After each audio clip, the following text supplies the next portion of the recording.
Muy buenos compañeros. En este vídeo básicamente voy a explicaros en qué consiste este Excel, esta hoja Excel, para qué vamos a utilizarlo y cómo utilizarlo. Va a ser muy breve y nada, cualquier duda o cualquier pregunta ya sabéis que en el Learning Lab nos podéis escribir en la plataforma Asesport Academy y allí os solucionamos cualquier duda más a nivel personalizado. Pero esto es para que cualquier persona cuando la adquiráis podáis utilizarlo y sea muy sencillo e intuitivo, ¿vale?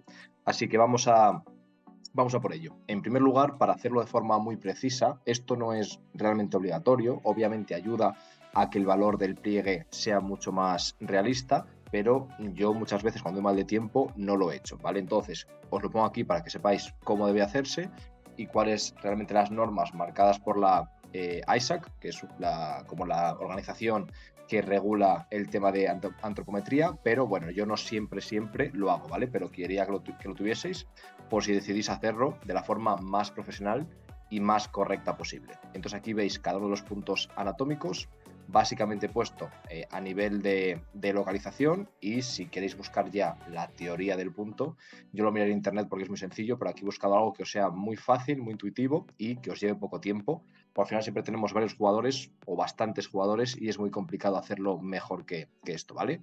Tenemos puntos anatómicos, tenemos aquí diámetros, mucho más sencillo, se puede hacer con paquímetro, que es lo que tiene esta persona, un paquímetro de ramas cortas, o también con una cinta métrica. Yo en concreto tengo uno de estos, que es muy barato, pero bueno, con cinta métrica podemos tener un valor bastante preciso. Perímetros. Tenemos aquí la explicación de dónde estará exactamente cada perímetro, pero bueno, ya con la imagen vais a estar muy cerca de ser bastante precisos. Por lo tanto, si podéis localizar el punto exacto, mucho mejor, pero simplemente con la imagen vais a tomar un valor bastante acertado, ¿vale? Pliegues, lo mismo, tenemos el punto exacto para explicarlo, pero con la imagen os voy a hacer una idea bastante ajustada de la realidad y de cómo tomarlo. Vale. ¿Por qué he puesto estos pliegues? Básicamente por las normas de la ISAC 1. Tenemos en la ISAC como 3 niveles. El nivel más limitado, que es para población general. Luego el protocolo restringido, que es este, el ISAC 1, para población deportista. Y luego el completo, que ya es para gente pues, muy avanzada y con una cantidad de medidas, de puntos anatómicos, pliegues y perímetros demasiado largo, en mi opinión. Por lo que es cierto que es súper interesante la información que te da, pero te lleva mínimo 40 o 45 minutos en gente entrenada. A lo mejor para una persona que tenga poca práctica, igual 1 hora por sujeto, por lo que creo que no era realista. Y por supuesto, el ISAC 1. Creo que el ISAC 1, en gente que esté más o menos rodada, se puede hacer en torno a 15-20 minutos por sujeto, que es bastante, pero bueno, luego vosotros podéis elegir si hacéis todo esto, si lo hacéis a lo mejor solo con algunos sujetos, si solamente 1 o 2 veces al año, por lo que creo que está bastante bien. Os pongo el resumen de lo que os he mirado antes, que compone este ISAC 1, ¿vale? Y ahora vamos ya a la parte de Excel. He intentado ponerlo muy sencillo, espero que no se me haya colado nada, pero la idea es que podáis meter datos en las casillas que están en verde y que no metáis en las que están en rojo. Aún así están bloqueadas, no vais a poder tocar nada, pero que sepáis que es por eso. Lo rojo debería calcularse automáticamente y lo verde es para meter datos. Entonces, si os parece, vamos a probar aquí algunas medidas, ¿vale? Un poco al azar, ¿vale? Para ver cómo la hoja va calculando y cómo interpretarlo a grosso modo, ¿vale? Por ejemplo, pues pliegue del tríceps, creo que había puesto 9,5. Automáticamente nos marca que es milímetros, ¿vale? Poner 10, por ejemplo, 8 y 11, ¿vale? La altura tenía puesto una persona de formación, unos 65, por ejemplo, y peso, vamos a poner 68 kilos, ¿vale?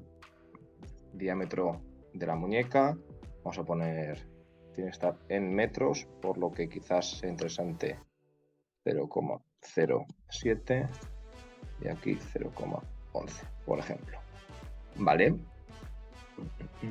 Ya vemos que tenemos, voy a poner el peso aquí también,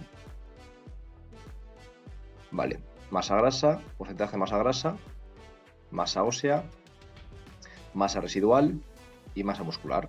Ya lo tenemos. Solo aparece nombres porque he puesto que es un chico. Si fuese una chica, pondría aquí el dato y me aparecería lo correspondiente, ¿vale? Así podemos probar, por ejemplo. No es muy realista por los valores, pero bueno, para que veáis que también funcionaría. Vale, ¿qué ocurriría si pusiésemos, por ejemplo, no utilizando el método de Rose y Guimaraes, sino el del grupo español de centroprometría? En principio este es más interesante para deportistas porque veis que es más completa la parte de los pliegues. Entonces podemos poner muslo anterior 8 y pantorrilla, gemelo, por ejemplo, 6. Vale, perdón, esto sería en mujeres. Serían hombres. Tendríamos ya calculada la grasa, ¿vale? Vamos a poner ahora la altura y los diámetros como antes, el peso y el peso. Entonces, esta fórmula es algo más interesante a nivel de grasa y veis que es más precisa. Aquí, por ejemplo, no contamos con nada del tren inferior, aquí sí que lo contamos. Como yo he puesto que tiene menos grasa a nivel de muslo y de pantorrilla, de gemelo, realmente en gemelos donde se suele tener bastante poco, vemos que ha bajado un poquito. Nos calcula automáticamente los kilos de grasa y tenemos el resto de los componentes. Este es el modelo de 4 componentes, que es bastante interesante y que no nos mide solamente masa magra y masa grasa, sino nos desglosa un poco más qué tipo de masa es esa masa grasa, esa masa que no es grasa, ¿vale?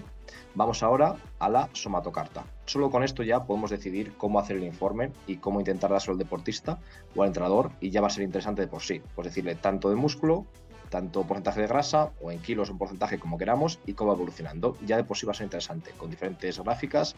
Pues imaginaos, por ejemplo, podría ponerse este valor, por ejemplo, y aquí, por ejemplo, la evolución, imaginaos que luego va a ser un 8% y lo intentamos representar, por ejemplo, de esta forma. Imaginaos. Entonces, en el tiempo se va a ir viendo cómo va a evolucionar ese valor y cómo va a ir modificándose la grasa o la masa muscular, por ejemplo. Pero podemos también ir a una somatocarta. Esto ya está preparado, ¿vale? Para intentar ahorrar tiempo, pero básicamente en cuanto cambiéis algún valor, imaginaos que pongo algo bastante diferente, se cambia automáticamente este valor. Es decir, tenemos que modificar estos valores, la mayoría los tenemos ya aquí, ¿vale? Y si no, pues alguno habrá que cogerlo de estas hojas que lo hayáis preparado. Y en cuanto metáis los valores en verde, ya os va a calcular, ¿vale? Esto rojo, lo que os comentaba, no hace falta que lo cambiéis. En cuanto lo hagáis aquí, ya estará la endomorfia, la mesomorfia y la ectomorfia. Y a raíz de ahí se calcula el componente X, el componente Y, el eje de abscisas y ordenadas, y después colocaremos el punto. Vamos a hacer una actualización dentro de 2 o 3 semanas o de un mes y algo, si vemos que la hoja tiene interés, ¿vale? Si la gente respondéis, si os interesa, haremos una actualización en la que este punto se mueve automáticamente en cuanto pongas aquí el valor.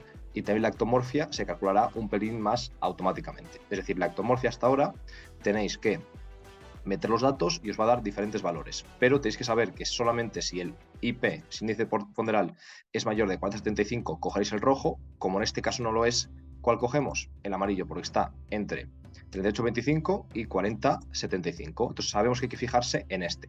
Por lo tanto, el componente Y no será ni este ni este, va a ser el amarillo. Es decir, en este caso tendríamos una X de menos 3 aproximadamente, menos 2,95, ¿vale? Y después una Y de 9,93, casi de 10. Entonces este sujeto estaría más o menos en este punto. Después la interpretación, simplemente con esto ya es interesante, ¿eh? Que por ejemplo que se mueva, imaginaos, muchas veces querremos que gente, por ejemplo, que está más o menos aquí, bastante sobrepeso y no suficientemente fuerte, por ejemplo, no tiene suficiente masa muscular, que migre un poco más hacia el centro, más hacia arriba, o que personas muy finas, muy finitas, que se pasen de aquí a aquí. Solo con eso va a ser muy interesante. Es decir, ya lo visual creo que es lo más interesante, pero si quieres hacerlo también una interpretación más a nivel teórico, vamos a ver cómo sería en función de esta clasificación, ¿vale? Y podríamos tener, en este caso, seguramente sea un endomesomorfo. A ver si lo encontramos. Endomesomorfo. La mesomorfia es dominante y la endomorfia es mayor que la ectomorfia. Tanto a nivel visual se ve como a nivel numérico, ¿vale? Aquí tenéis algo de referencias por si queréis ampliar algo, pero bueno, aquí está lo más importante y ya está preparado.